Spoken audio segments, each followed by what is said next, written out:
Welcome back to the Cver Xchange. Today we are joined by Chelsea amputee footballer and former soldier Mark Smith. This episode is brought to you by Cver Sports Magazine. Clear, human-first sports coverage and conversation. There is a link down below in the description. Check it out. Check out Cver Sports. Some really good stuff to do with health, lifestyle, fitness. If you're into football as well, there's a podcast which has come out with John Terry. So go and check that one out as well. And without further ado, let's get into the podcast. Well, welcome to the podcast, Mark. Good to have you on the channel. I've seen your stuff for a while on Instagram, and then when I finally reached out and we jumped on the phone. It was just good to catch up, and you're very easy to get in touch with. So credit to you, because a lot of people, they string you along, but very, very easy to deal with, Mark, which I appreciate.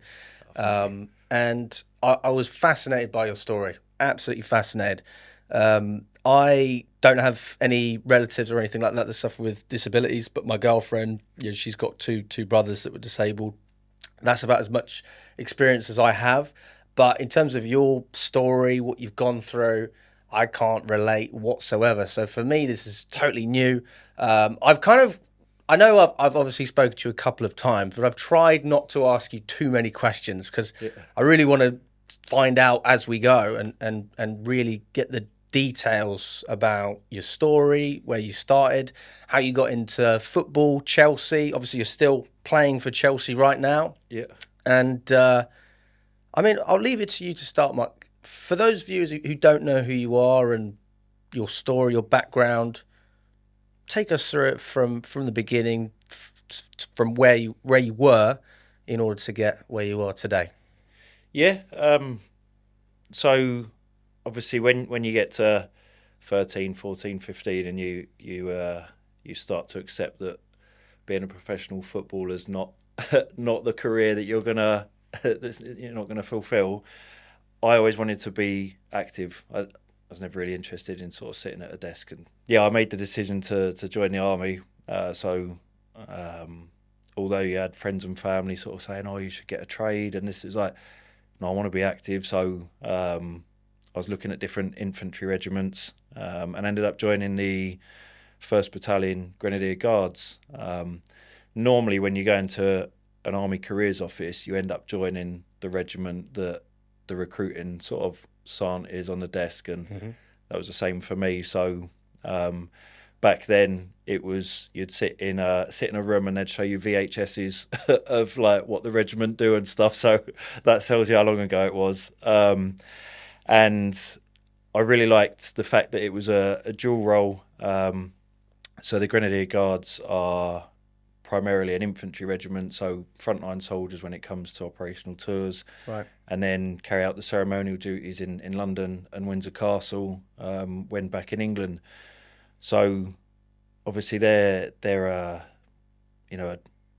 pristine sort of regiment, lots of history, you get tourists come from all over the world to come and see sort of the guardsmen at Buckingham Palace and St James's Palace, and so that really sort of enticed me. And you can obviously still play football in the military, so it was like, right, well, sort of get to do that as well. I joined at 18 in 2003, and I loved it. And the plan was obviously to see out a 22-year career, which, funny enough, would have finished 2 months ago. So I'd have been retired now. So crazy, isn't it?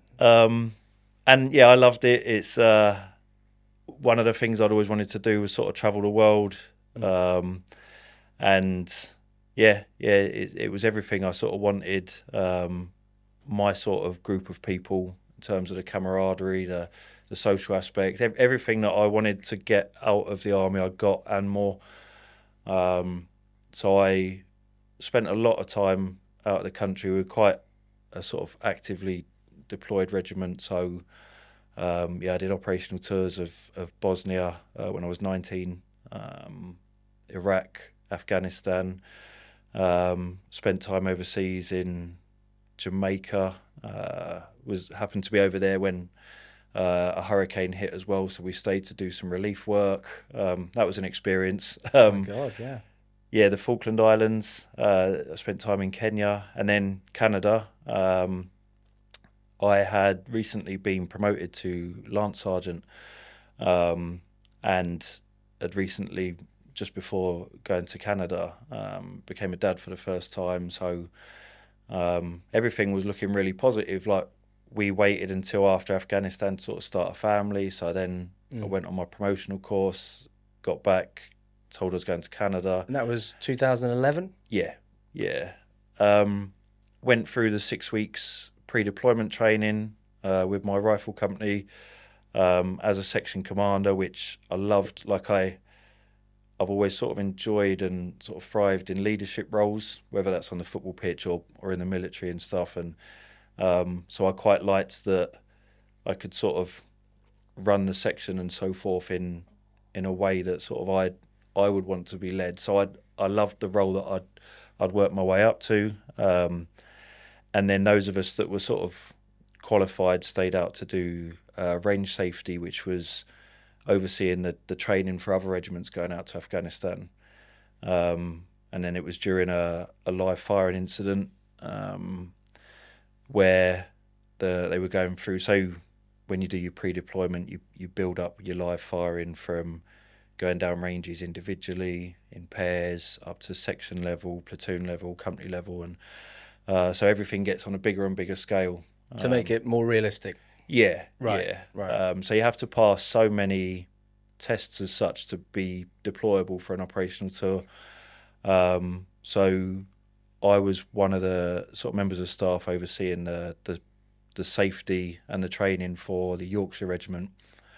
And there'd been a couple of sort of hairy moments when we'd been on the exercise ourselves with the live firing aspect of it, where sometimes you can sacrifice safety for realism. And I think a few of us had felt that when we went through the exercise ourselves. And then, this particular morning, the lads had built up to platoon attack level. So you've got around 30 to 35 men sort of going down a range, sort of covering, anything of a kilometre plus, sort of all different sort of terrain. So this particular range, the Yorkshire Regiment had been in the back of sort of armoured vehicles, debussed. So that was our cue to sort of debus and follow them down as well. And then the first part of the range was sort of trench clearing, bunker positions, and then they progressed on to compound clearing, so similar to what you'd do in Afghanistan. Went through that very same range in the morning. Felt a little bit sort of uneasy with how the range went.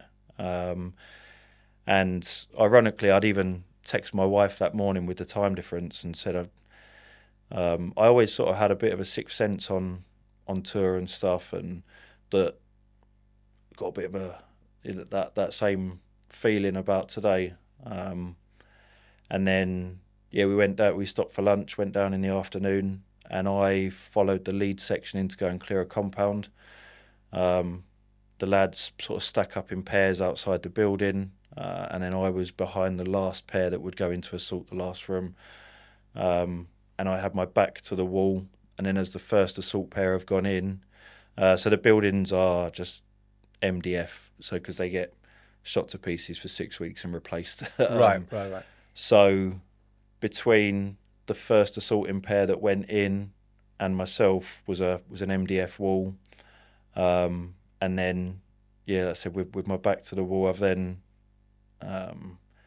been shot through the wall with sort of light machine gun fire. So I took 6 rounds, went through my glute, coming out of my groin, hitting the femoral artery on the way, and then one to my right shoulder as well. So obviously the range was stopped, and I was very fortunate. I was working with some really experienced lads that day that obviously sort of treated me, and then sort of waited then for the helicopter to come and obviously sort of airlift me to hospital. But in that time, there's a weird sort of almost like story that led to that moment. So one of the films that made me sort of want to join the military was Black Hawk Down. Okay. In that film, a lad called Corporal Smith, played by Tom Hardy, gets shot in the femoral artery in exactly the same position that I did. They tried to clamp it off, fail, and then he passes away. I got shot in exactly the same area. My femoral artery needed clamping off. One of the lads who treated me remembered it from that film, successfully clamped it off, thankfully. Obviously, same surname. And then when I was at Headley Court later on doing my rehabilitation, Tom Hardy came down to sort of obviously meet all the lads going through their treatment. And it was like, wow, that's incredible. Your character's the reason why I sort of joined, and we had the same injuries, obviously, through the film and obviously in my life. And it was a bit of a surreal moment, but it was the lad who treated me that had remembered that moment in the film and managed to clamp my artery off. And then, obviously you get these where people sort of ask you how that feels in that moment. And I knew through doing sort of various medics courses and stuff what was a good feeling and what wasn't a good feeling, of course, when you've been shot.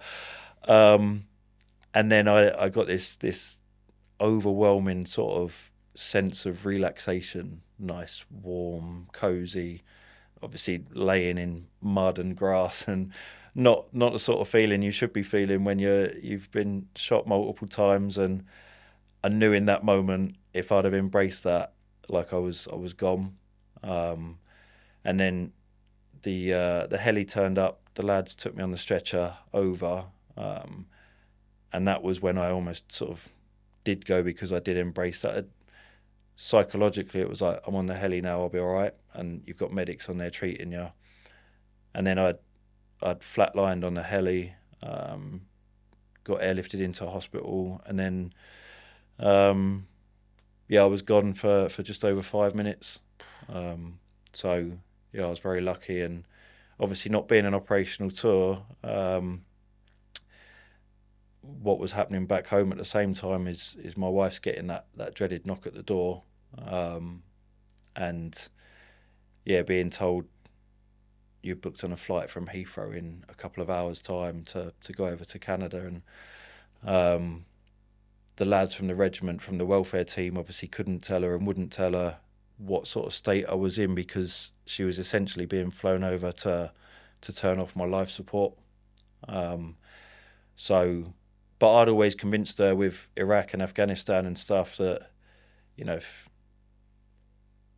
when she'd heard I'd been shot, I suppose the conversations we'd had, I'd put her mind at ease that being shot was a lot less than maybe sort of stepping on an IED. And so she didn't really know what to expect. And then she said, obviously, she sort of walked into the room and I'm full of tubes and on life support and stuff. And over the next 2 days, I kept going into sort of cardiac arrest. And then they basically sort of said the leg, I still had the leg, but it was dead. So it was starting to sort of obviously kill me. So in what sense? With an infection, or so sort of obviously gangrene and stuff sets in, and but then that can then lead up to sort of organ failure. And so when they did bring me round, I remember sort of coming round, and my wife had her hair done while I'd been away, and that was the first thing I'd noticed. So she'd had her hair done, and then almost like the next breath was, they need to take your leg. So I'd had friends who had lost legs previously on operational tours, and I sort of pleaded to take it below the knee. I knew if you had your knee joint, a lot of the lads that had kept their knee joint had managed to stay in the military. It was a lot more mobile, and at first they said, "Oh, we can't guarantee that." So I wouldn't agree to the amputation until she'd obviously sort of had a stern word with me, and then I sort of gave in. But in that moment, all the thoughts of there were two things. It was, I'm never going to play football again, and that's the end of my military career. But after the amputation, then I'd started to pick up and improve, and so obviously that did save my life. Of course. I mean, how tight was it in terms of the time frame? Because obviously you were speaking with your wife. Yeah. Was it a case of hours, days? What was the seriousness in terms of the turnaround? So the surgeon that spoke to me when they told me I'd have to have the amputation said I wouldn't see the day out if I didn't have it. So, and obviously, like I said, my eldest, he was 5 months old when that had happened. So, I mean, I'd only seen him a handful of times because of the time away. So, yeah, obviously the thought of not getting to watch him grow up and stuff, like, yeah, it did put things in perspective. And like I said, I'd had friends that had lost limbs in the past that had gone on to do amazing things, be that in sport or to stay in the regiment and stuff. So I knew I would walk again, but obviously, like, especially when you've got boys and you think, like, playing football in the garden with them and stuff like that, and so all of those things in the time that you're waiting to go down to theatre are going through your head. And then obviously, although my wife and I had been together a long time, you're thinking, like, obviously I'm going to look noticeably different. It's going to change our lives. So, yeah, there's so much that obviously goes through your head in that time frame. But then you fast forward so many years, and it was probably one of the best things that happened to me in a weird way. So a lot of the decisions I think that you make at a certain point, I think it does take time for you to realise that it's a good decision. And a lot of people can probably relate to that. But when it's such a huge one, especially regarding what you can do physically, and that correlates so much to your career, your passion as well. Yeah. That's, I mean, it's a massive decision. Me personally, I know I run a football channel, but I'm not actually a great football player. I'm a tennis guy, so that's my sport. And if, for whatever reason, if I wasn't able to do that, it's like, what else can you do? So then you have to find your purpose afterwards. And I think part of what you've spoken about is the physical challenges. Obviously, you had to make a very, very big decision in terms of the surgery, which you did. But then it's about that mental journey afterwards. And I think that's what I'm really interested in as well is, you spoke about the helicopter, that numb feeling, almost comforting feeling, which is strange, really, because you would have thought that you'd be in a lot of pain, but actually you're saying it's the opposite. You almost have to fight against that. And then on the flip side, you've got the other side of your journey, which is, you might be in a bed, you're recovering, but actually it's eating away at you, all these decisions. Oh, could I have done anything different? Yeah. What about this? What about that? I mean, there must have been a lot of that going through your mind. Yeah. Obviously, in a hospital bed, you get a lot of time to think. But yeah, like I said, the overriding sort of feeling was, what do I do now? Because I was grateful to the lads who obviously worked so hard on the ground to keep me alive, grateful to the surgeons, the doctors, everyone like that played their part in giving me that chance of still being here. But I'd almost thrown all my eggs in one basket of, this is my career. And then when you do progress on to obviously like your rehabilitation and stuff, there were some lads who were quite quick to go, this is what I'll do now. I'll study this. I'll go to university. I'm going to do this for a new career. And whereas for 2 years afterwards that I spent at Headley Court, like the occupational therapists and they're pressing years to, like, obviously you're being medically discharged. Like, I was like, I don't know. There wasn't really anything that again, it was my mindset was still the same as the reason why I wanted to join the military, as I wanted to be active. So it was like, I want to do something that keeps me physically active, fit, healthy, busy. But they give you this list of, so the military will fund your sort of education and that your resettlement for beyond the military, and it was like, none of those interest me at all. So Didn't even consider it. no, like obviously when they talk about your limitations and stuff, a lot of stuff was sat at a desk or with a computer, or I was like, I don't want any of that. So yeah, that was difficult again, and sort of, I suppose, shaped the years since as to finding your purpose. So yeah,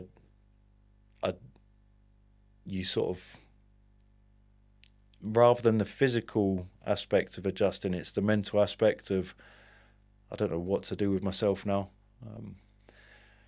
That can be the hardest thing as well, though. You don't even know where to go.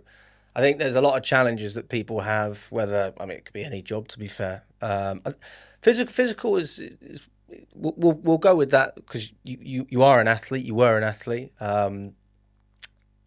When you work in an office, I had a small stint when I did it. You just try and get through the day. And I think physically, it's all about pushing yourself. How can you make yourself better? How can you challenge yourself? And you can measure that quite easily, whether it's, how fast can you run, how, in your case, obviously, doing a lot of strength training as well. We're going to speak about that.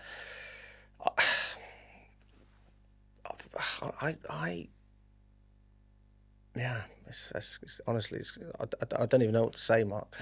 I don't know what to say. I mean, you must have had so many messages about how you got to where you are now, because ultimately you did come to a decision. You decided to move on to a phase where you now do football coaching, right? Yeah. And that's with, is that with Chelsea, or is that with your local team? No, so that's with, there's a non-league club, Rail Bedford. Right. So I'm working with their sort of youth development. And then you play for Chelsea. Yeah. Right.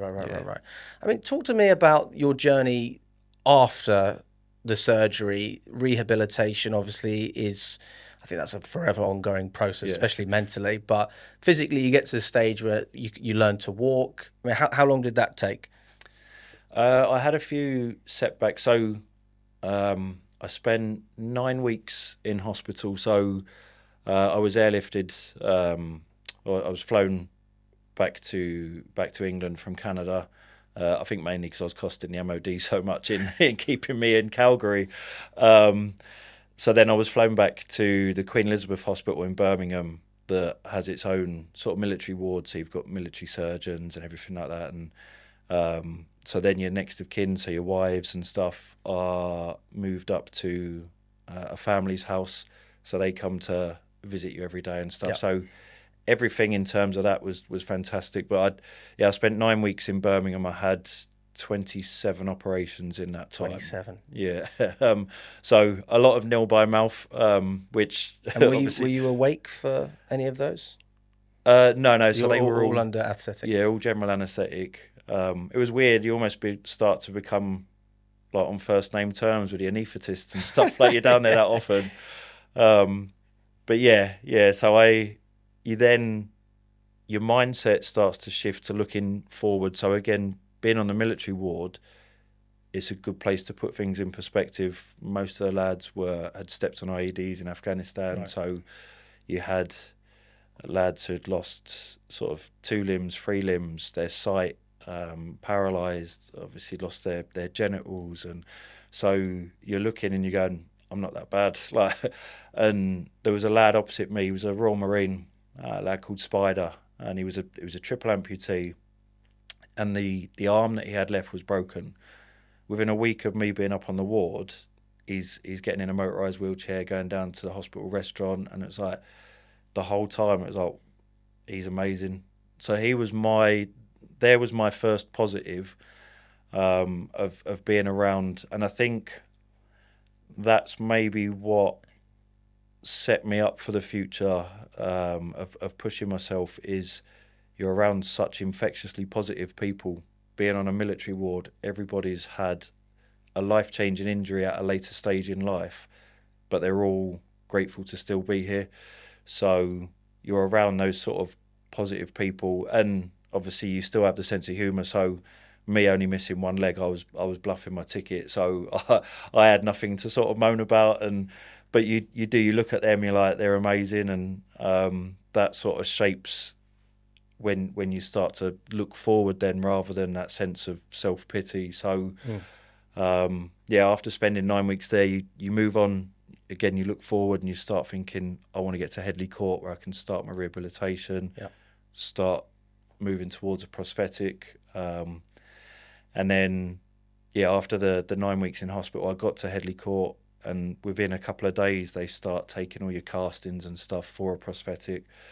And I had a couple of setbacks in terms of needing like revision surgery on the leg, and so I was shot in the July of 2011, and by the November, just before Remembrance Day, was the first time I walked.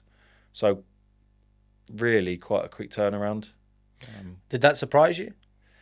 I was very sort of stubborn and determined, and so almost the day I got to Headley Court, it's like, I want to be walking.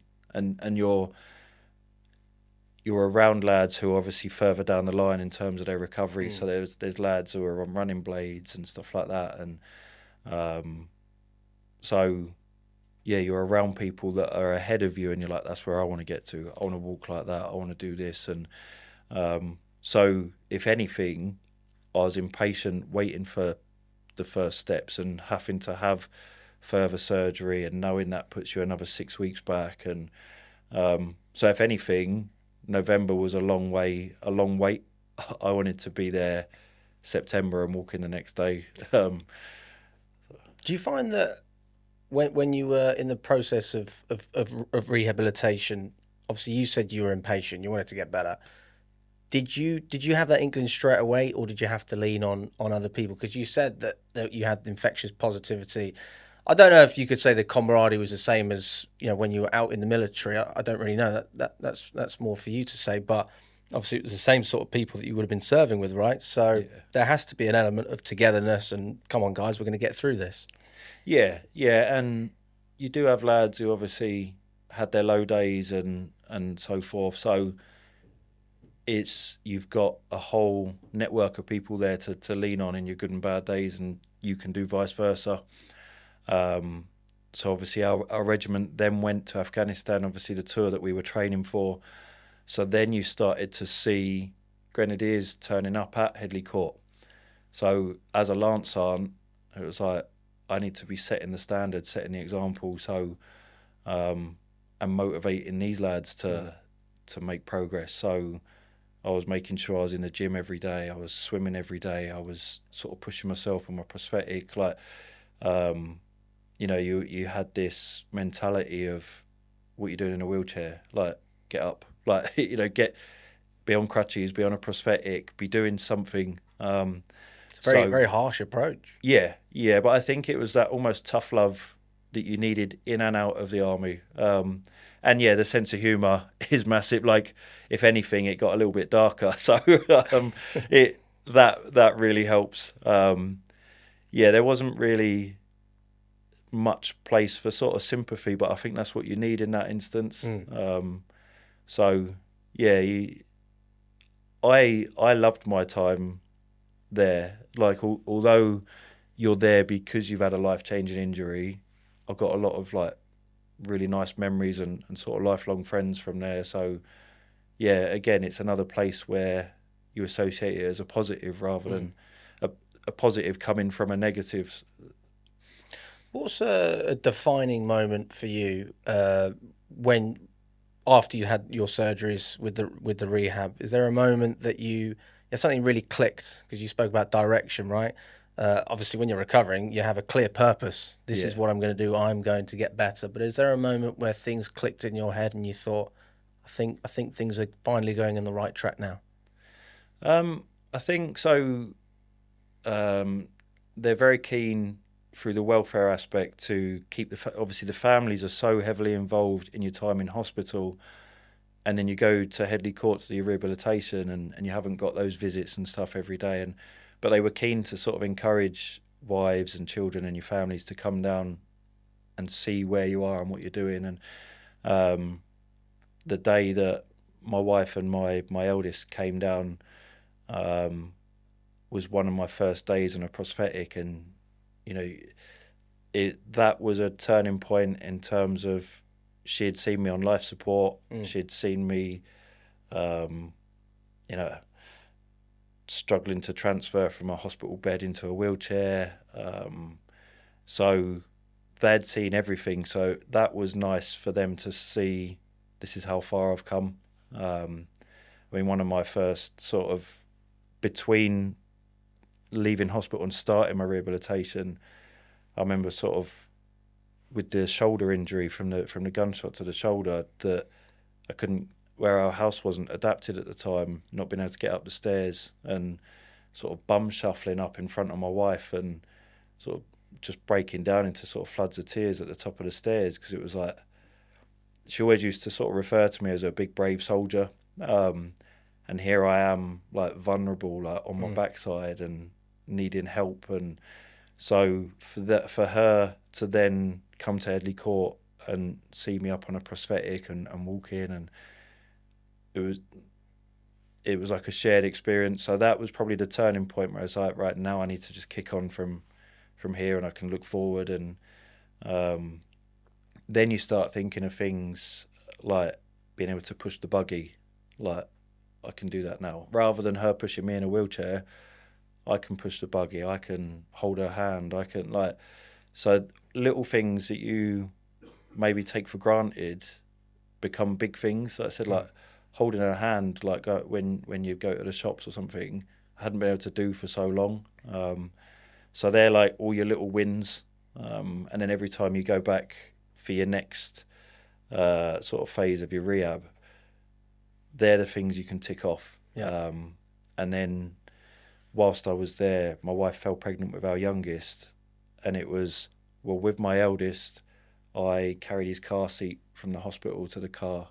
I have to be able to do that again. Like, so they were fantastic, the physios, with, okay, we'll get a car seat in and you can practice on the prosthetic, like in a sort of safe environment, and obviously going up and down stairs, holding a car seat. And they were brilliant. It was like, what are your aims for this stint of your rehabilitation? And they did everything they could to accommodate that. And so, like I said, every week it was ticking off little wins, and that's when, yeah, you start to look forward rather than back.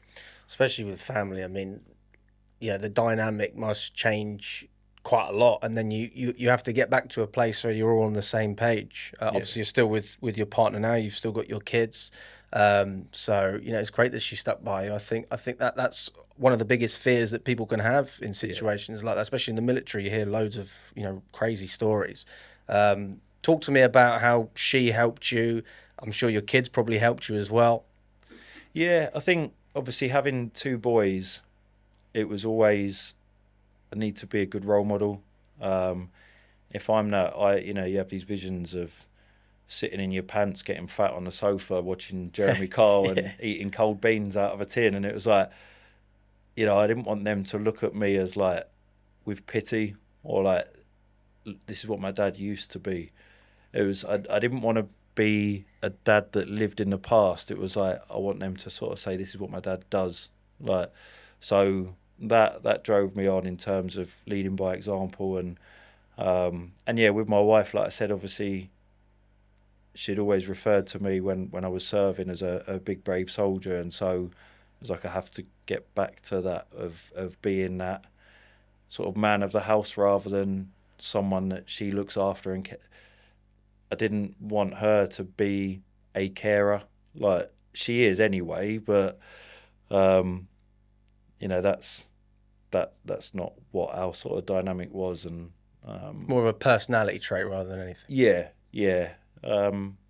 So yeah, I just wanted to sort of repay sort of her faith in me as well, and like I said, obviously find that purpose where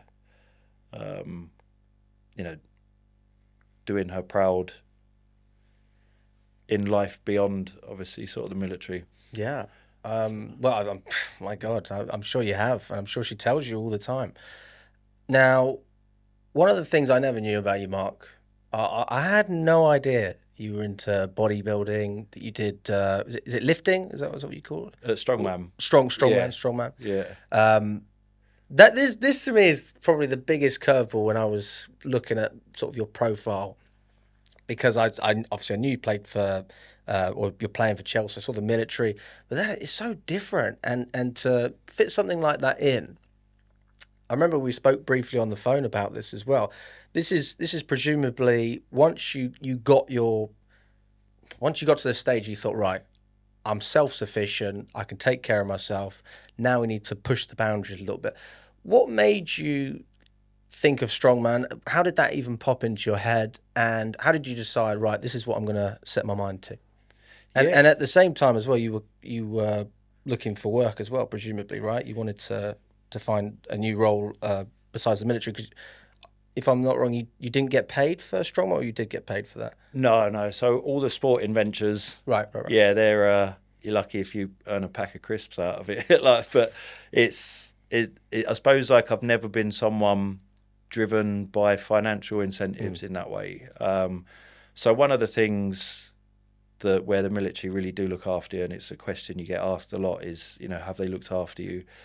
I went on to my pension, so the day that I was discharged from the military, my pension started, and that will continue for the rest of my life. And obviously, because I was injured in service, we were able to do things like clear our mortgage, and so that takes away all the financial worries that, again, play on your mind in hospital of what will we do now for an income. That's all taken away from you. So I didn't have to worry about, can I support my family in that sense. And so in September 2013 was when I was discharged from the military, and I had done a resettlement course. So I'd ended up doing a PT course. Right.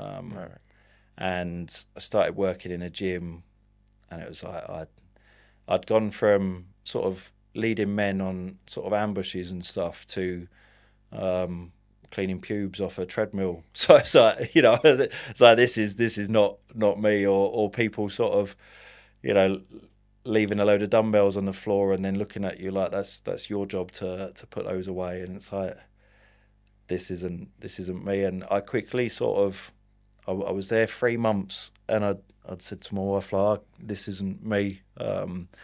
So in that time, I'd been looking online at, different amputees on Google and stuff, and a couple had kept popping up, mostly in America, but similar to me, sort of above knee amputees on a prosthetic that had stepped on the bodybuilding stage. And obviously, like most sort of 80s boys and stuff, ones like Arnold Schwarzenegger and that were people you idolised. And there's a photo of me in hospital where I'd been nil by mouth for so long, where I'd dropped to just under 9 stone. And that always stuck with me. So it was like, this would be sort of a transformation in that sense of how far I've come. So I spoke to my wife, and I sort of said, like, I'm really not enjoying obviously the personal training, but I've found loads of these lads online that have stepped on stage, and with my pension, do you think we can afford to, obviously, for me to not be working and do this? And it was like, if it makes you happy, sort of thing. And I found there was a show in Margate in like 5 or 6 months from then that included, at that time it was quite rare, that included a disability class. So I entered, but once I've sort of entered something, it's like I've got to see it through. So the gym that I train at, a lot of the older blokes in there are sort of powerlifters, bodybuilders and that, and it's like, I've got so many people here that are like encyclopedias to pick their brains. So one of the old boys in there, Tomo, sort of helped me, like, did all my diet for me, my training, helped me with a the posing and all that stuff. And I only ever wanted to do it once really to tick it off. And I thought, if I can stand up on a bodybuilding stage in a theatre in front of thousands of people in a pair of like budgie smugglers and a fake tan and not be sort of concerned about my appearance, then I can walk down the street and do anything with a prosthetic leg. And so that was the aim. Was like, it gives me a purpose. It similar to the military. There's some routine, some discipline. I need to be sort of physically active. So it ticked all those boxes in that moment, and ended up winning my first show. There was 2 lads I was on stage with who had cerebral palsy, who had competed before, and the videos and photos had reached someone in America, and then through social media I got a message from him inviting me over to Texas to come and compete. Oh wow! And it was like, wow. So my regiment sort of has a charity, a fund to support our wounded lads. They funded for me to go over to Texas, and it was like, wow, suddenly like this is sort of ironically like grown legs, and here I am like sort of now training to go to America. And I ended up sort of going out to Houston in Texas and sharing a stage which was a surprise on the day, with the now 7 times Mr. Olympia Phil Heath. And then from there, you know, from the moment I got back in England, it was like, then I was suddenly in Flex magazine and Muscle and Fitness and all of these, like, it was like, this is surreal. But it was all positive, which I needed at that time. And it was like, okay, maybe I've found my thing. And then I did several more shows. I'd done a guest appearance on a pro one at the NEC, and just, lots and lots of surreal but really positive moments. And then started to build up a social media following, which in that respect, like, I'm grateful for social media, because it gave me a platform to, it reached other people with disabilities or amputations who went, I'm going to get on a bodybuilding stage, or I'm going to do something positive, and start to, can I sort of change people's perceptions of living with a disability? And so many positives came from it. And through one of the people that had been following me, he ran Britain's Strongest Disabled Man, and I'd done sort of 8-9 months of different bodybuilding shows around the country and in America, and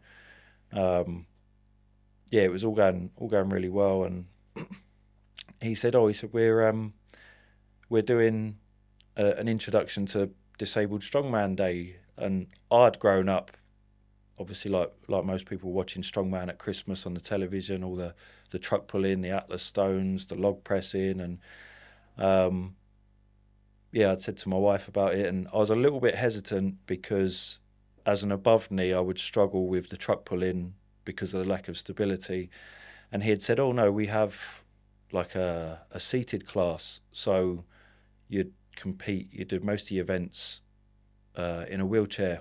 And at first I was like, oh, that's not for me, mate. Like, that mentally, that was a backward step. It was like, I've worked so hard to be up and walking all the time.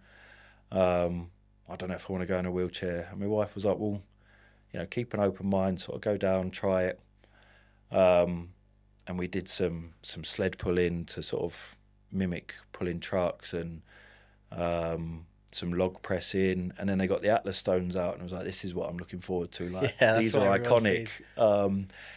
And the reigning world's strongest disabled man was there to sort of show us the ropes. So I sat in this wheelchair in between a couple of oil barrels, and there's a stone. It must have been about 50 kilos. And you just had to take it, bring it up onto your chest, and then put it onto the other one. And it flew over, and they said, oh, do you want to try the 60? And I was like, oh, okay. That went over. The 70, and I was like, yeah, go on, you know, I'm down here now. And And they said, have you ever done this before? I said, no, I've never touched them. I said, I've always wanted to, but yeah, never done it. And I went all the way up to the 90, which at the time was one of the heaviest stones, and it went over easy. And they said, oh, Britain's strongest disabled man is in 6 weeks' time. Why don't you enter? And I was like, oh, like in your mind, you're thinking these lads are going to be like Eddie Hall, but missing a leg and stuff. Like they're going to be huge. And so I phoned my wife on the way home. She's like, how was it? I was like, I loved it. I was like, I did this. And they've asked if, I want to enter Britain's. And so that 6 weeks, I was like, I just trained. And I thought one of the perks, because I'd started to become a little bit fed up of chicken and rice for the bodybuilding. It was like, first thing I'm going to do, I'm going to order a pizza. And then it's like, you start reading online as to what strong men eat, and you watch all these videos on YouTube, and you're like, I could get used to this, like cheesecakes and pizzas and burgers. And it's like, yeah, I could buy into this. And I didn't really do any event-specific training because I didn't have access to trucks and stones, and so I just trained as heavy as I could in the gym. I didn't really have anyone to pick the brains of. Turned up in Kent for Britain's Strongest Disabled Man in 2016, and the first event was the truck pull. So in the seated class, you're sort of sat on the floor facing it, so 25 meters of rope, and then obviously you pull it towards you in the fastest time. And because it was the first event, it went alphabetical order, so I was one of the last. And then just before my name was called, the heavens opened and it started to pour down. And oh no! And this event is outside as well. All outside, right. Yeah. And there were 23 of us in our class, and a few of them I'd followed again on social media, so I'd been watching their videos, and it was like, right, I know he's competed at the Worlds before, and I've seen what he can do, and if I just try and sort of match him, top 10 would be amazing. And then I sat down, I was getting all strapped in with a harness for the truck pull, and just to my right, my boys would have been maybe 3 and 4 then, and they'd done like a little banner for me, and you just hear like, come on daddy, and in that moment, like there could have been about 5 trucks and I'd have pulled them. It was like, it felt weightless, like having them there was amazing. And I just put my head down, looked at the rope and just pulled until the whistle went. And I won that event. And then as the day went on, we did a car deadlift, a log press, Hercules hold, the Atlas stones. And just before it went into the Atlas stones, I was top of the leaderboard. And it was basically all I had to do was put 4 out of the 5 stones on, and I'd won Britain's Strongest.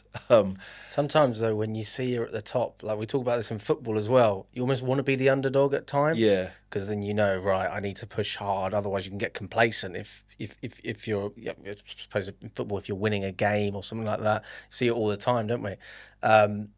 Did you have a part of your mind that was thinking, right, come on now, we need to focus here? Especially looking at that leaderboard, seeing that you were on top.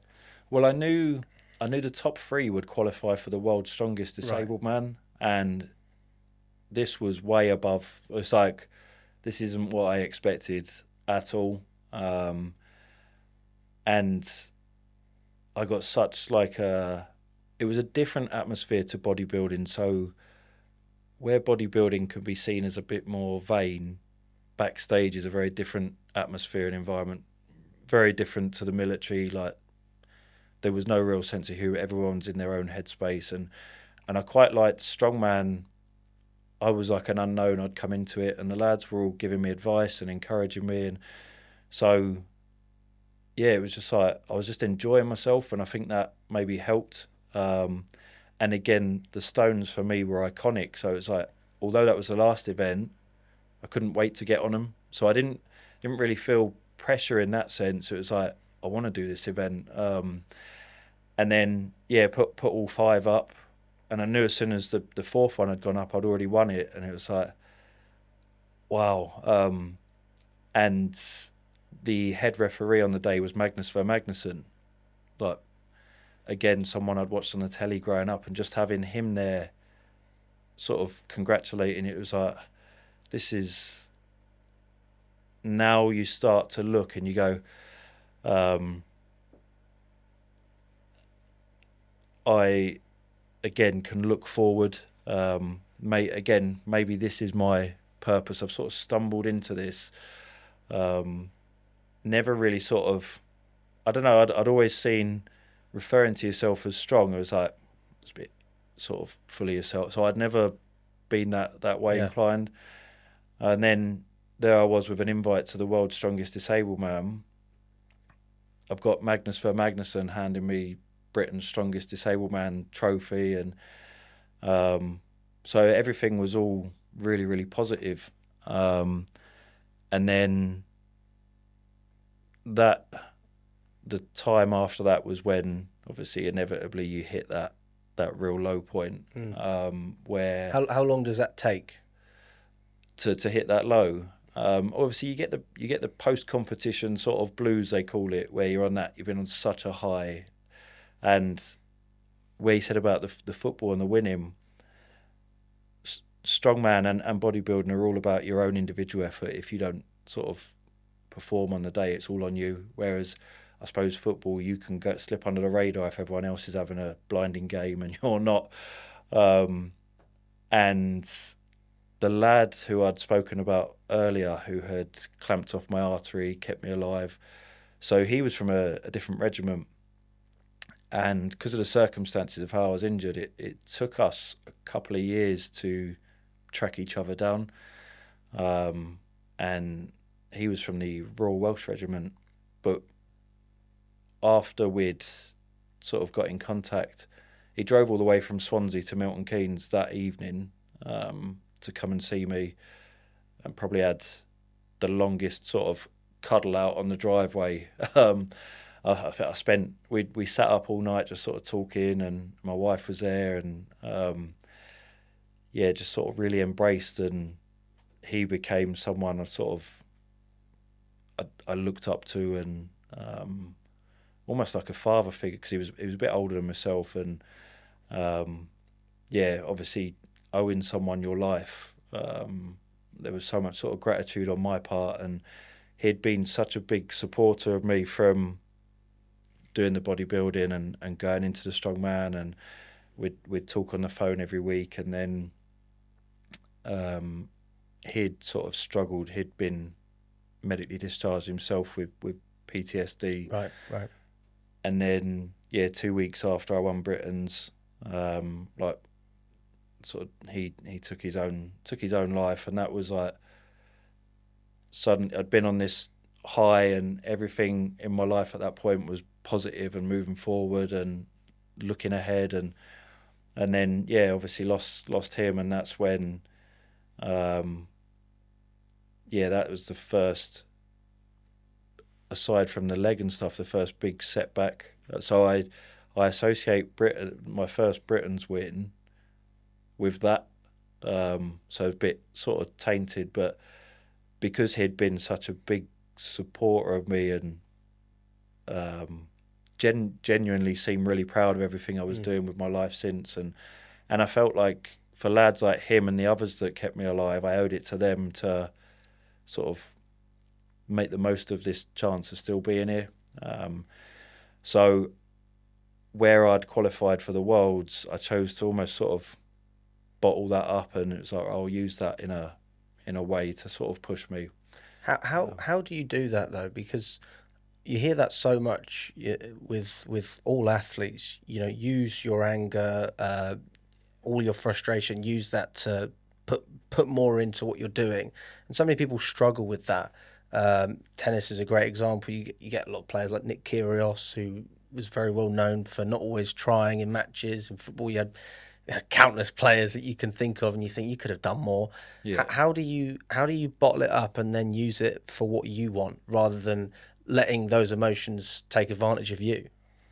I think it came from a place of like wanting to do him proud, but with something like strongman, it's an emotional roller coaster throughout a competition, because you'll do 5, maybe 6 events in the day. So you've got to work yourself up to a point of adrenaline to do that event.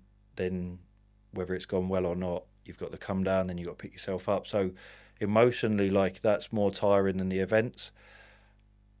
But what I found over time is I was using that in a way, but then I'd be a mess art, so I'd do a truck pull and then just not be able to almost regulate myself in that way, and that was starting to come out more and more in different competitions. And I went to that Worlds, and that was an eye opener because I was up against the 10 best lads in the world. You were one of them.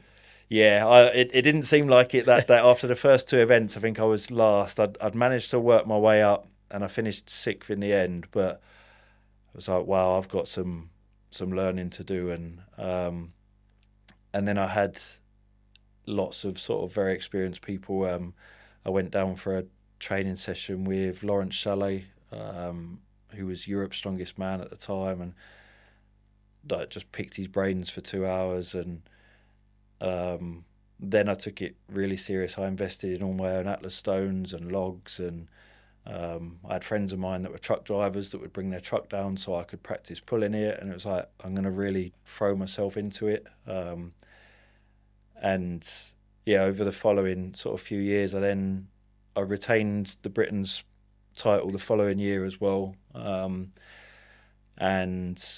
went out to Ohio to compete in the Arnold's, which is like the sort of world championships, and won that. Then the Worlds that year was held at the Olympic Stadium in London, and with the shoulder injury, where I'd been shot in the shoulder, that always held me back in strongman slightly. So I'd won, I think, 2 or 3 events that day, and then I came last on the crucifix hold, where it's all about your shoulder stability. So as soon as like the spotters let go of the weight, I dropped it straight away. So that cost me, and I finished 4th that day. And again, I was at that time really sort of dedicated to it. So I was on around 10 to 12,000 calories a day. And What's that diet look like? A lot of food. So every hour and a half I was having a meal. Every hour and a half? Yeah. And how many eggs did you eat a day? A lot. Over 10? Over 10, yeah. Yeah, probably at least a box of eggs a day. Steaks, and yeah, it was to the point where leading up to a competition, somehow you're still getting hungry. But yeah, I'd piled the weight on, and the knock-on effect of that was then the prosthetic legs have like a weight limit. Oh. And I'd started to exceed that, so I was losing stability balance. And walking. Right.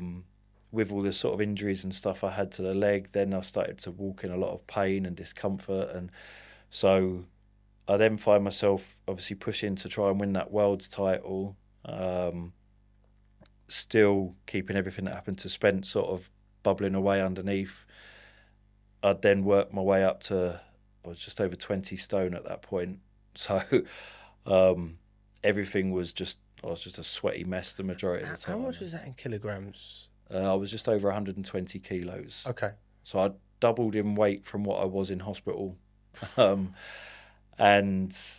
yeah, I was sort of just living the life of a strongman, sort of, and it all came from a place of, I suppose, trying to just not have to process what had happened to Spence. So it was like just the next competition, the next competition, the next competition. And so 2018, I went out to the Arnold's again in Columbus, and I won it again. But within half an hour, I was sort of, the competition finished, and I was in my hotel room, just sort of sat there, and it was like, I knew, and my wife knew, like, you're struggling, but there was that sort of military mindset of not wanting to show any weakness. So whenever she sort of spoke to me about maybe sort of having some counselling, at the time I'd sort of take it as an insult, that I don't need help. And yeah, obviously I'd done a couple more competitions. I'd won England's, but just felt nothing. And between each event, I was getting sort of quite teary, and it was like, this is all not heading in a good direction. And so, you think that stemmed from Spence? Yeah. I think I'd never processed it. I'd just, because of the whole competing side, I'd used it for that, but it was then just that combined with obviously the weight that I was and the pain that I was in, because it had made the leg really uncomfortable to walk. But the stubborn side of me, like I'd sort of said at Headley Court, get out of a wheelchair, be walking, be up, be active. And it was like, then I was having to spend more and more time off the leg, more time in a wheelchair. So it was like, somehow I've lost a bit of independence, but because I'd become obsessed with trying to win the worlds and sort of burying all of that, so that takes its toll at home. And then we went to Florida for our family holiday. It was meant to be like your dream holiday, Disney World and stuff. And where it's a lot of walking, I spent the 2 weeks in a wheelchair. And there was times where sort of my wife was pushing me, and it's like, I've gone backwards now, like I'm where I didn't want to be. And there was one day we'd gone to a water park, and a wife and children had gone down the water slides, and I was in a wheelchair at the top of the hill, and then the lifeguard wouldn't let me on the slide, but they're all down the bottom and unaware that I'm stuck at the top. And so I'm sat there. It's like that, when she came up and got me to like wheel me down, then it just all came out in one moment. And I'd had a couple of moments where I'd got to a point where it's like I started to understand why Spence had done what he'd done, and that's where my mind had shifted, of feeling like a liability, and yeah, just it all sort of in that one moment, just going to that water park, it just all came out in one moment. And so we had a chat in the hotel, and I was due to go to the Worlds in Norway when we got back, and I had got to a point where it's like, I think I can win it this year, but it was insignificant at that point. So I phoned my welfare officer from my regiment, and said, this is where I'm at. And they had counselling booked and funded for me as soon as I got back. And I was like, I'm going to accept I do actually need help. And I think that was the downside of an individual sport. You got a lot of time in your own headspace. And it was you against everyone. And I was being driven by the wrong things. I was being driven by wanting to do him proud in that sense, but it was making me sort of angrier and angrier, which was coming out in the events, and there was no real sense of fulfillment or achievement in winning competitions. It was just like, right, next one. So I was just sort of spiraling in that sense, and I started the counselling, and that's when I was like, if I'm going to sort of get something from this, I need to be open. Yeah. And my wife and I, after a few weeks of me sort of having sessions, we sort of put together a list of things that were impacting me negatively. And obviously it was my weight was hindering the walking. So it was like, right, well, I need to lose a bit of weight. Strongman is obviously contributing to that weight. So I'll come away from strongman. And obviously everything with Spence, so we talked a lot about it. And then the list of what were the things you missed and stuff. And I said, like, obviously spending so much time in your own head wasn't good for me. And one of the things I loved about the military and obviously growing up playing football was being around people all the time, that camaraderie, that being part of a team. Of course. So I'd said like I'd love to get back to playing football. Like I really miss football. So this was 2018, but at the time I was too heavy for crutches. So it was like, right, I need to lose a bit of weight first, then my walking will improve. I'm having the counselling, so I'm starting to sort of talk a bit more openly, and then we would talk at home. Just sorry to interrupt, Mark. Go on the counselling, especially. I mean, you hear a lot about this, men, and I can imagine even more with men in the military. It's something that, I mean, you probably know more about it than I do in the modern day, but especially 10, 20 years ago, it wasn't really, nobody did it. Nobody had counselling. And now you do hear a lot more stories about people that are opening themselves up to it, especially with PTSD. They need someone to talk to. They need a little bit of help managing their emotions. Do you think that that's something that is becoming a little bit more mainstream? And do you have a message for other people out there? Because it's not just people in the military. You've got a lot of football fans, obviously, that watch this channel as well. And what's your message to people who might be thinking about counselling, but they haven't really made a decision? I think obviously the football side of it is probably quite similar to the military, where so professional footballers, when their careers are finished, you hear a lot of those, what's my purpose? And it's very similar to coming out of the military. And I think, like you said, 10, 20 years ago, it was a sign of weakness in men and stuff. Whereas actually, when I'd opened up more to lads I'd served with, you actually found that gave them a little bit of comfort that, I've been struggling, but I didn't want to say anything, and I didn't want to say anything to you because you're missing a leg. And even lads who hadn't been injured, again, that sense of purpose and loneliness for a lot of the lads. And then it became the conversations I was having on the phone or meeting up with lads I'd served with became a lot more open and maybe mature. And you, even in that, you realise how much speaking helped me, help them, of having those conversations. And so many lads that I know now have had counselling and have benefited from it. And it's I think perception of it's changed a lot, especially with men. And it ultimately, like from my own experience, I'd gone from somebody that had seriously contemplated sort of suicide at that time to wanting to be here. It's a big thing to I think you have to reach that point yourself of when you have others saying to you should sort of, maybe you should have a look at sort of counselling, and that's quite hard to accept. I think you need to reach a point yourself where you go, okay, I need to do this for me.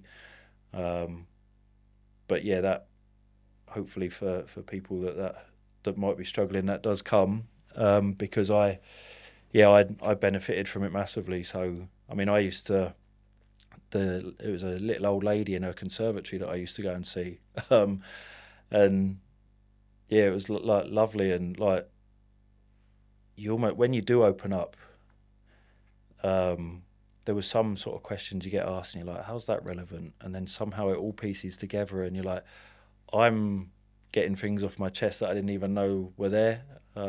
Everything's connected. Yeah. And it really helped understand sort of how the brain works and everything like that. And I would sort of say to anybody that was struggling, it's the reason why I'm still sat here. I think it's brilliant, mate. That's absolutely fantastic. Are you still having counselling now, out of curiosity, or is that something that you have for a period and then stop? Because some people have it for a long, long time. I had it for about a year, and the reason why I'd got to a point where it's like, I feel like I've got out of this what I needed to, was getting to a point of where I could play football and stuff, and then I had that support network. Yeah.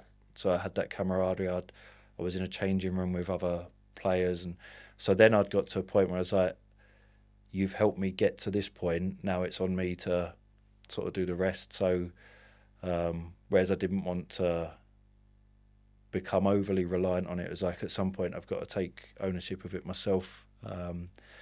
So yeah, I'd been having the counselling, and I said my wife and I sort of made a list of things I missed and things I still wanted to achieve, and I said one of the things I really miss is sort of being around lads, and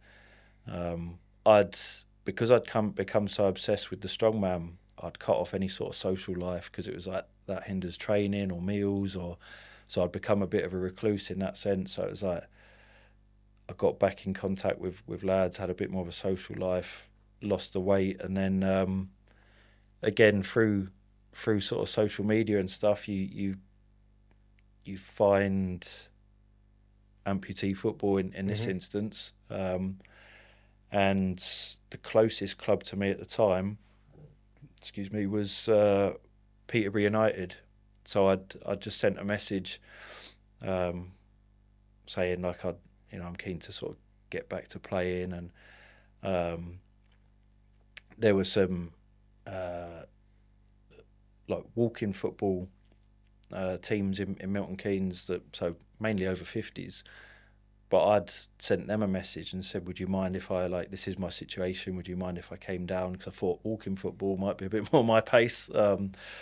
So they were really welcoming. I still go to them once a week now. Just, it's a nice group of blokes and still some football locally. And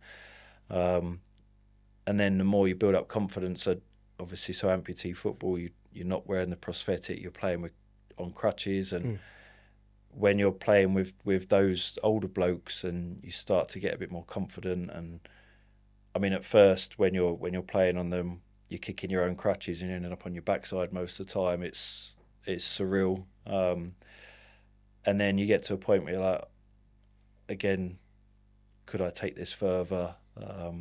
And I wanted to meet other people similar to myself. And so, yeah, I ended up going along to Peterborough United in January 2019. So that was massive to be around lads who had lost limbs as well. Either sort of most of the players are sort of survivors of cancer and stuff, so bone cancer mainly. Right. So there's very few military veterans that are involved in playing. But the first time walking into that changing room and sort of meeting them, and like I loved, there's music playing, there's lads having a laugh together. You're all warming up together, and it's like, I've found my thing.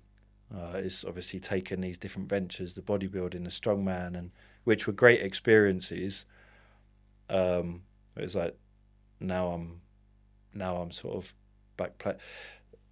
So one of the things, like I said, obviously in hospital, getting quite emotional and thinking I'm never going to play football again. Here I am on a pair of crutches, about to sort of obviously play for Peterborough, and and then it's all just been positive again since then. So now it was definitely. I mean, you're at Chelsea now, so you're not doing too bad. Yeah. I mean, from what I know, Peterborough they shut down. And is that what brought you to Chelsea? And tell me the context behind that as well.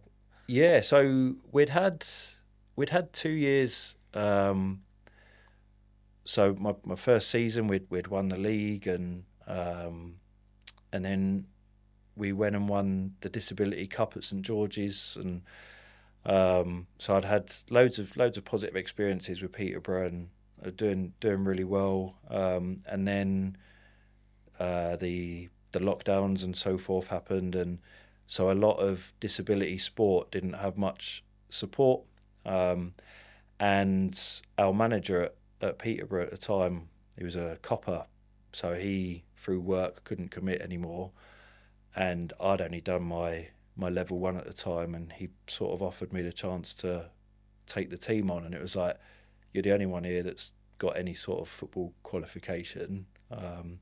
If you don't take it on, like it won't sort of continue. So I was like, well, I'll take it on, but I still want to play. Yeah, of course.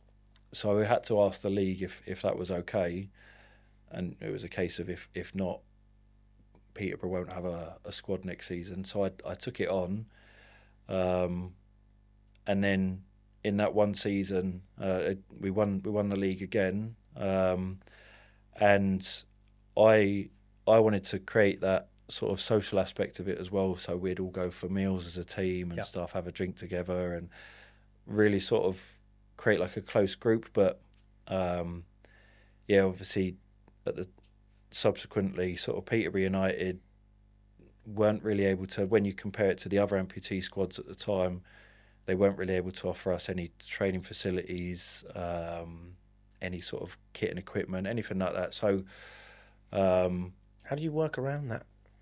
It was difficult. You just had a group of lads that loved playing football, so we just sort of accepted that this is sort of what we've got or not got.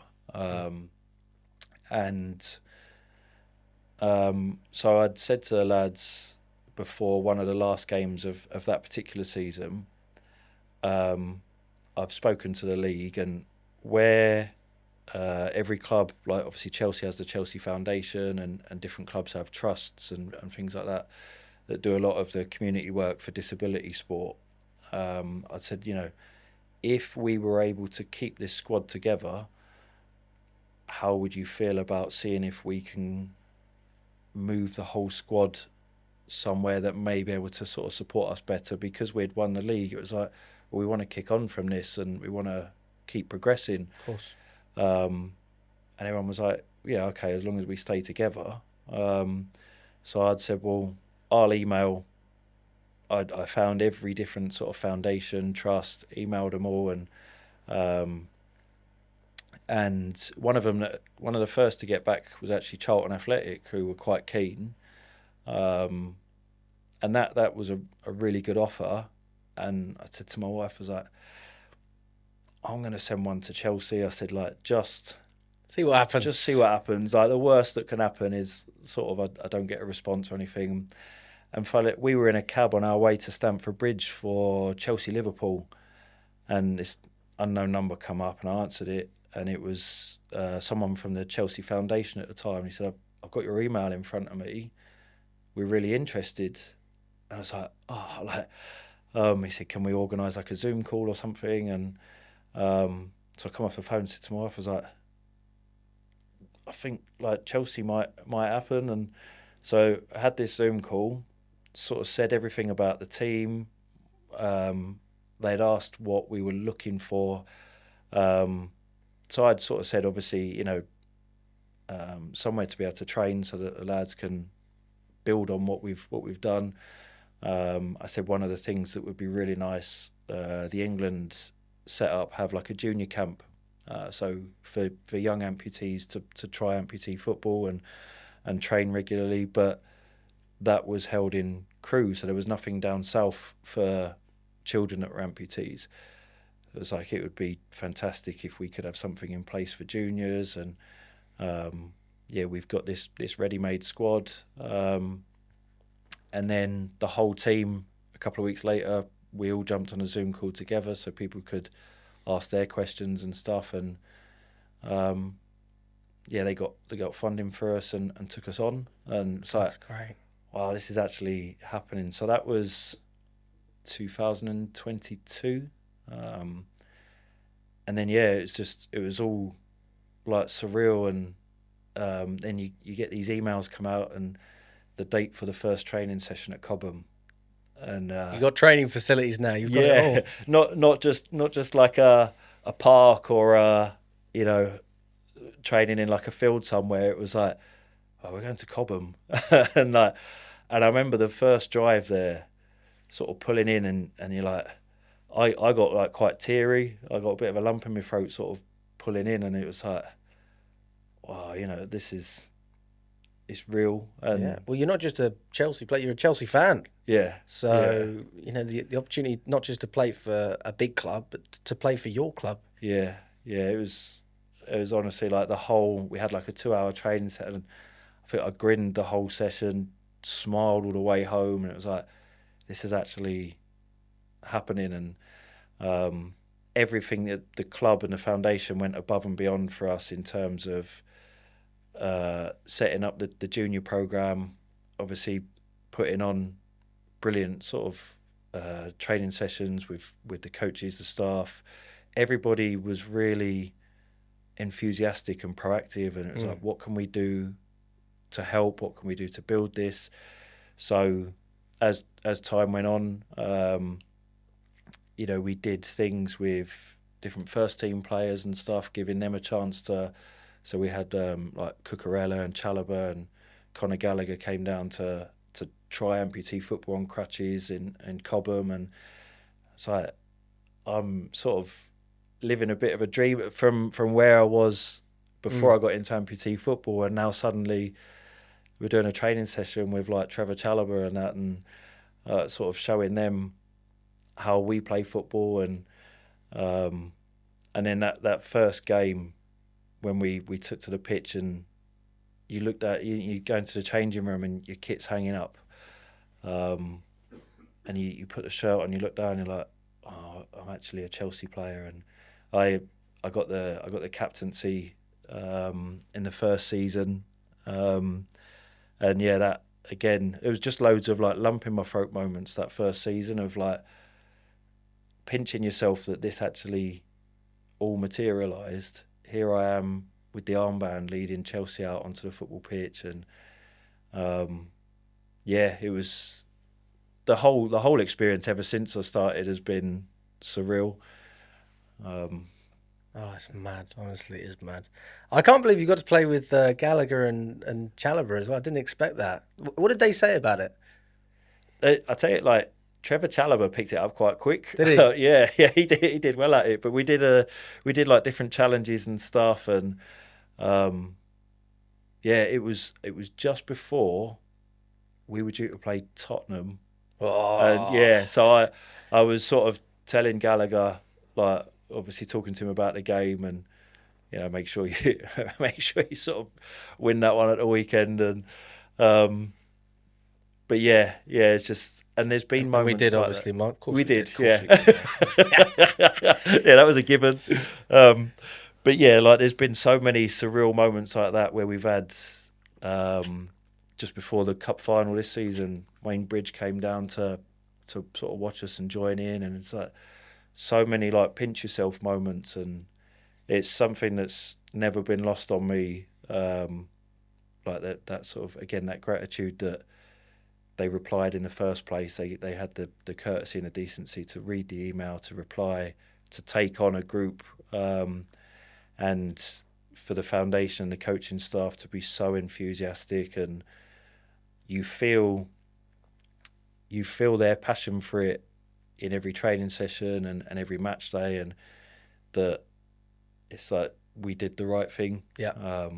And now we're building and building and building, and I love, like, obviously the fixtures at the weekend just gone, listening to the coaches talk about their ambitions and where they want the team to go, and it's so exciting. And it's just, now it's like, I hope the body holds up and I'm not too old to play a part in the future of obviously what the amputee team can go on to do. Well, you're still going strong so far, Mark, so long may it continue. But one question I do have is, I'm sure a lot of the viewers will probably wonder this, is what's the difference between amputee football compared to regular football in terms of different rules? I know it's not 11-a-side, I think it's 7, if I'm not wrong. And in terms of physically as well, must be quite, well, I don't know about the referees and everything like that, but it's obviously an extremely physical game, because normally you're using your legs and every other part of your body obviously uses all of your body when you play. Yeah. But when you've got crutches as well, there's so much stress on your arms and your shoulders. So talk to me about the rules and just how it works. Yeah, I think that's probably the biggest thing that people are surprised with, is the physicality and the pace of it early on, because people associate, if someone's on crutches, you generally move quite slowly. So when people do watch it for the first time, they're amazed at the pace of the game and again, the physicality. Because when you're on there, you almost forget the fact you see a football and you're on a football pitch, so you forget the fact that I'm on a set of crutches. So you go for a tackle like any other player would, and me probably more than most. But like, so in terms of the rules, so yeah, 7v7, no offsides. So the goalkeeper will be a single arm amputee. So what's left of their amputated arm is strapped to their body under their shirt, so they can't use the amputated arm to handle the ball or stop the ball or anything like that. So, I mean, the lads who play in goal, the grip that they have with one hand to come out and claim a cross and is absolutely phenomenal. So they've got both legs but missing an arm. They're restricted to their area, so they can't come out the area. Then the outfield players. So no sweeper keepers. No. It's yeah. So they're restricted to their area. So then the 6 outfield players that are on are all single leg amputees that play on crutches. So we can't use our amputated limb to control the ball. That would be a free kick. Okay. And you can't use your crutches to control the ball, so that's classed as handball. They're classed as an extension of the arm. So, okay. So yeah, if you've gained an advantage and deliberately sort of handled the ball with your crutches, then it's handball.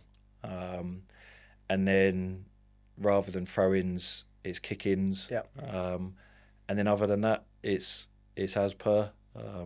So. And is it a 90-minute game or? So this season, so internationally the games will be 25-minute halves, yep. So 50-minute matches.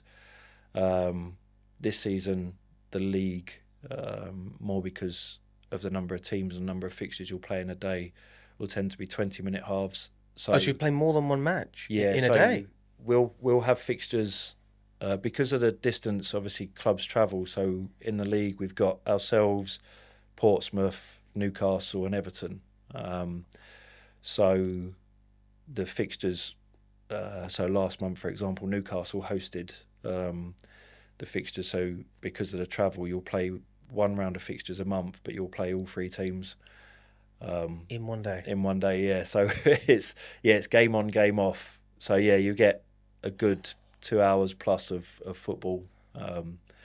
So yeah, that's a heavy workload. I'm not going to lie. No beers after the first match. Then no, just a kip. Because I remember you saying when I spoke with you on the phone, you were speaking about people who are watching the games, fans that come and watch. I didn't realise you were talking about the fans. You were talking about people having a beer, and I thought, oh God, it's one way of doing it. But then you said, obviously, it's the fans, not the players. Yeah. I mean, in terms of the squad as a whole, you're representing Chelsea. It's a massive establishment. Do you feel like there's anything that can be improved in terms of, better performance, something that can push you to the next level? I think in terms of Chelsea specifically, again, it's on the players now to repay everything the foundation and the coaching staff have invested in us. They've given us all of the facilities, the tools, the setup to go and be successful. And the coaching staff as well, presumably. The coaching staff are absolutely brilliant. As a whole, we have 1 live fixture per season, which obviously we played in this season, the Disability Cup final, which is televised on TNT and held at St George's. So that is like the sort of the pinnacle of amputee football, and it's sort of every boy's dream to obviously play in a cup final on television, and but the sport as a whole, the league as a whole, everything like that, it would be monumental if more of our games could be televised. So there's a real window of opportunity to raise awareness of the game outside of the cup final, where you could capitalise on that with sponsors, maybe having more games televised, and up to now, that's been a missed opportunity. But Chelsea as a whole, after we won the FA Disability Cup and the League Cup this season, we paraded them prior to the game with Bayer Leverkusen. So there you've suddenly got everyone at Stamford Bridge is sort of aware that we exist. We were in the match day programme, so there's a lot of background as to what we're doing. So the foundation have been brilliant, and in terms of the website, the app, former players, current players, all getting involved in doing their part to raise awareness, because as much as it's life-changing and can be seen as a negative to obviously having lost a limb or a leg or an arm, Chelsea can, and the other amputee football teams, but Chelsea can play a big part in turning your mindset into, actually, I can turn this into a real positive, 100%. We've got some fantastic young lads. One of the lads who trains with our juniors, he turns 16 next year, so he'll be able to sort of be given minutes with the men's team. I've got no doubt that this young lad, Charlie, is going to go on to probably become the best amputee footballer in the world. Oh, serious? Yeah, he's... What's his last name? Hewson. Charlie Hewson. Yeah. Say the name. Remember the name. And we're very fortunate to have him at Chelsea, and one of the big things is because we're able to offer regular training sessions at Cobham. Good coaches, obviously they sort of integrate them around those of us, the adults, and obviously we can sort of push them and guide them, not just as players, but in terms of sort of life experience as well. Obviously, again, they're amputees and they've got maybe struggles at times that their parents might not understand, but there's a whole group of players there that they will can relate to. Yeah. So that there, he's probably the first one where everything I'd sort of asked about in terms of can we put on training sessions for juniors, he's the first one to come through where it's like, that's exactly what you wanted to see, of that next sort of lot of players that are going to go on to represent Chelsea, hopefully for years to come, and play Champions League football and amputee football and win league titles. And what's exciting as well with the club is we've had a taste now of, after winning the 2 cup trophies this season, the club recognised it and gave us that platform at Stamford Bridge to parade those trophies with our families in. Our families are all in the Matthew Harding Upper sort of to watch, and so it's like, right, well, you want to experience that again, but imagine us doing that with a league title, or imagine us doing that having just come back from the Champions League, or so it's given us that hunger even more, and it's made it probably a more appealing setup for players that might be with other clubs to go, I want a little bit of what Chelsea are doing, because I would say that out of the 4 teams currently playing in the league, we're able to offer something I don't think the other clubs can yet. And I think the whole sort of foundation is just heading upwards, and it's really exciting. That's fantastic. And I suppose as well, just diving away from the playing side, you obviously follow the team, you go to a number of the games. Talk to me about how, what it's like for you going to the stadium. What's your match day experience like, and how accommodating are Chelsea?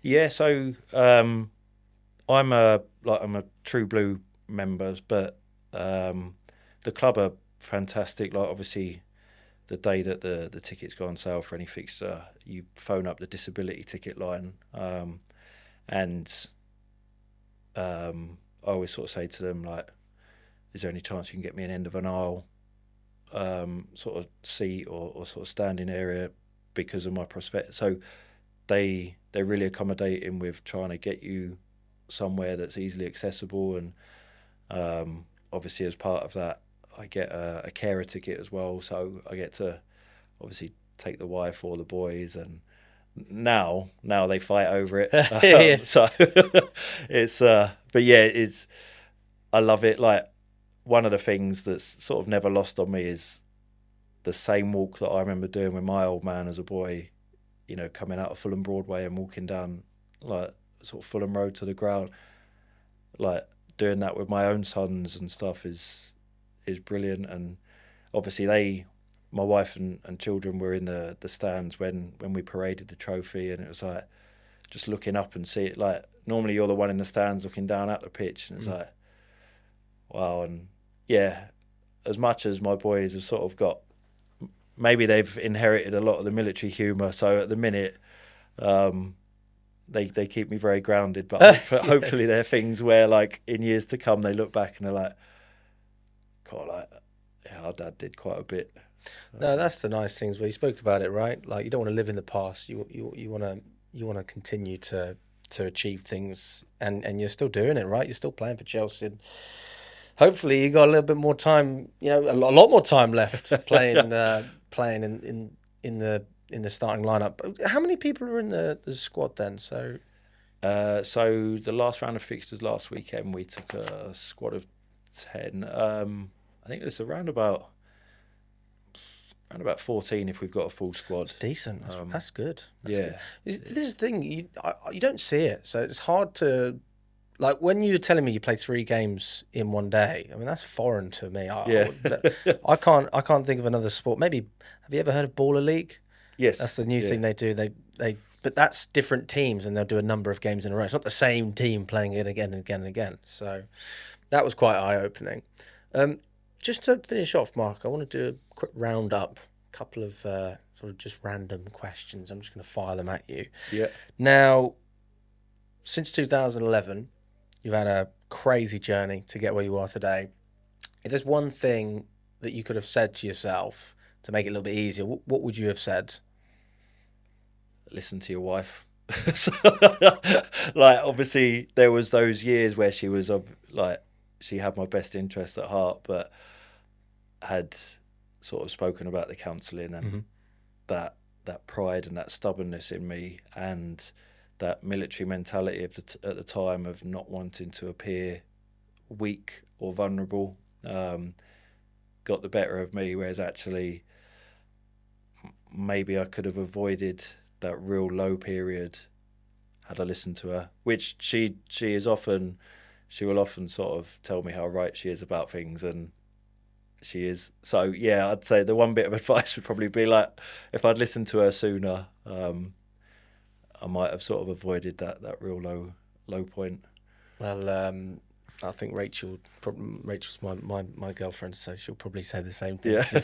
Sometimes they have a sixth sense, though. To be fair, I don't know how they read certain situations. Sorry, I've lost my.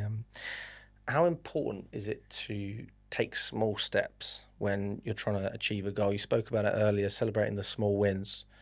Is that easy to do, or is that something that you have to almost force yourself into? Because a lot of people, let's just say you want to win the league,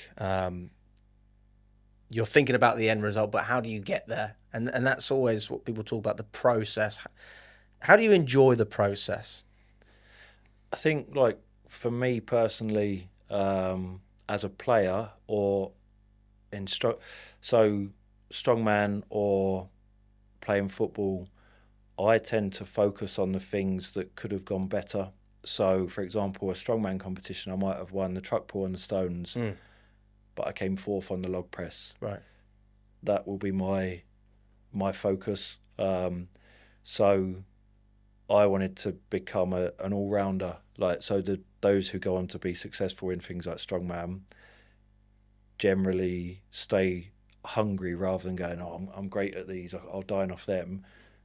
Where can I improve? And I've tried to apply that same mindset as a footballer.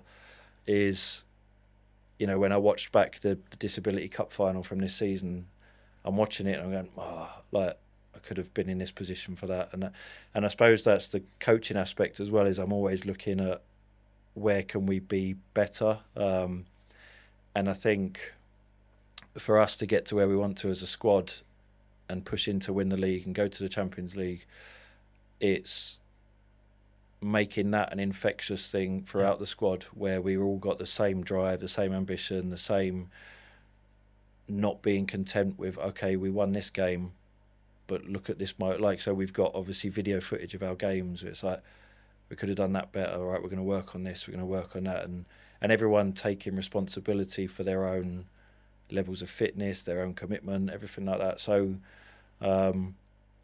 yeah, you almost have to have like your long-term goal is, again, for Chelsea now, is to win the league. And it's like, what are the small wins to help us get there? So that's on us as individuals in our own time to make sure we're following the fitness programs, to being open-minded to what is it I need to improve on in my own performance. So yeah, you never reach, like, whether it's strongman, bodybuilding, football, you never reach that end goal without all of the small little wins on the way. So I think when you've got a group that buy into that, that's when the big wins sort of follow. I think you've said that pretty well. That's something I need to focus on as well. Like everyone, you always think about, especially when you do YouTube and stuff like that, everyone talks about numbers. Sometimes it's just nice to enjoy a good conversation. That's the way. And me personally, I coach as well. You know, I do tennis coaching. I always said I'd love to just keep that, because it keeps you grounded. It makes you enjoy what you're doing. If you don't enjoy it, I don't see what the point is. And that sort of brings me to one of the last questions, which is, where do you see yourself? Where do you see yourself going in 10 years? You know, looking at what you've done in your life so far. Still got a long time left, hopefully. Fingers crossed, you'll be fine. There must be other things in your mind that drive you, that make you want to achieve more. Have you thought about continuing in terms of coaching at Chelsea as well? You must have potentially spoken to them as well. You're the captain. You've been the captain for 4 years? I kept the captaincy for a season. Oh, only one season? Yeah.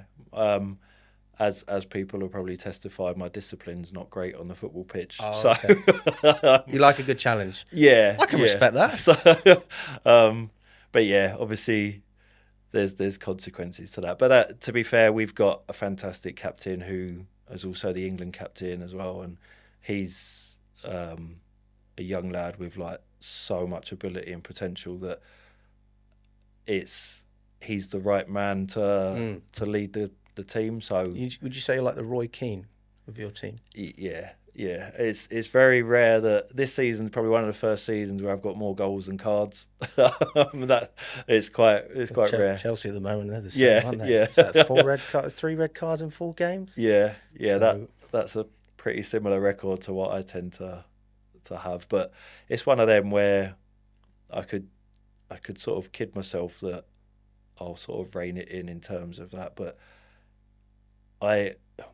one of my things, I still remember my very last game playing in my regiment, my last ever game with 2 legs. And obviously you don't know at the time that's your last ever time playing as an able-bodied player.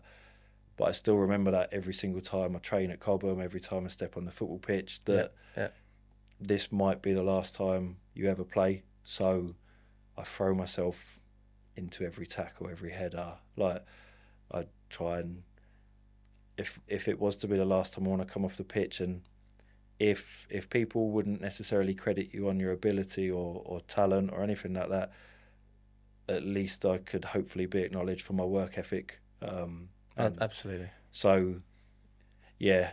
So obviously the knock-on effect of that is I'm no longer the captain, but I'm fine with that. The team's doing well, but I've sort of sidetracked a little bit there. So the last question was, where do you see yourself in 10 years? In 10 years, probably definitely not playing, because I'd be 51 by then. So hey, you never know. Yeah, if I could still move, but obviously outside of playing, so I've just finished my UEFA B coaching badges. So I love working with sort of young players, young children, and helping to try and develop them as people and as players. And so outside of being at Chelsea, I've also spent the last couple of years, I've been working in the MK Dons Cver Exchange, so with the young players there, and seeing some of your personality and your confidence come out in them is such a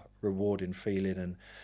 And when you have aims for individuals and as a collective, and you start to see that come to fruition on the pitch and off the pitch, that that camaraderie off of it, of building a team and building lads with good self-esteem and good sense of humour and robust people. Yeah, so I think that long term is my purpose. I love being on a football pitch with children and investing that time and experience into them. And I think there's certain football coaches and company sergeant majors, platoon sergeants, people I've worked under that I have a lot of admiration for. And if I can sort of have that same impact on those players, then in years to come, hopefully they'll look back and go, oh, I enjoyed having him as my coach. So, yeah, long term, we'll see how far we can take the coaching side of it. But I don't know if that involves sort of men's football or management as such. But short term, like I love sort of trying to help develop younger players. That's awesome, Mark. Well, listen, thanks so much for coming on, mate. It's been a pleasure. And listen, I'll leave your socials in the description. I mean, if you want to tell people where they can find you. Yeah, mainly on Instagram. I did use the lockdown to obviously to pass the time. Everything that we've spoken about, pretty much, I put down into words in a book. So there's also a link on my Instagram to. Oh, we'll put that in. Absolutely. What's the name of the book? Strength of Mind. So it's on Amazon. But yeah, obviously I used that again whilst going through my counselling as a bit of therapy to put everything that had sort of gone on into words, and I found that really helped, and hopefully as a result of sort of my experiences, it can help others as well. That's awesome, Mark. Really appreciate you coming on, mate. And guys, let us know what you think. If you want to get in touch with Mark as well, you can message him on Instagram as well, and check out his book as well. Yeah. Awesome, man. Thanks so much.